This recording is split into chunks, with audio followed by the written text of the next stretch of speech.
अस्सलाम वालेकुम दोस्तों, आप देख रहे हैं पिक्चर में 100 साल से मदीने के तुर्की रेलवे स्टेशनों पर खड़ा ये रेलवे का इंजन।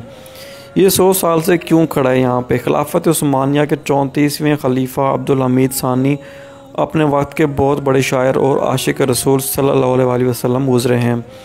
आपके दौर खिलाफत में इस्तंबुल से मदीना शरीफ जाने के लिए ट्रेन सर्विस शुरू की गई।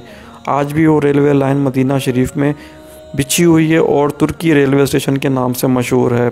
इस ज़माने में ट्रेन का इंजन कोयला का हुआ करता था। मुकम्मल तैयारियां होने के बाद मदीना शरीफ में तुर्की स्टेशन पर सुल्तान अब्दुल हमीद सानी की ओपनिंग इफ्तिताह के लिए बुलाया गया तो सुल्तान ने देखा कि कोयला वाला इंजन भड़बड़ाहट आवाज़ें निकाल रहा है, तो सुल्तान अब्दुल हमीद गज़बनाक हो गए और कचरा उठाकर इंजन को मारना शुरू कर दिया और कहा, हजूर अकरम सल्लल्लाहु अलैहि वसल्लम के शहर में इतनी तेज़ आवाज़ तेरी?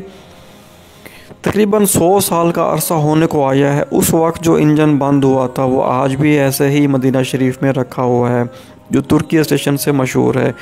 इस कदर अदब के वो इंजन की बुलंद आवाज़ को भी शहर रसूल सल्लल्लाहु अलैहि वसल्लम में पसंद नहीं करते थे और एक आज हमारे यहाँ क्या कुछ नहीं हो रहा। दोस्तों, उम्मीद है कि वीडियो आपको अच्छी लगी होगी। लाइक कर दें और चैनल को भी सब्सक्राइब कर दें। बहुत शुक्रिया, ताकि मज़ीद भी आपको ऐसी वीडियोस मिलती रहें।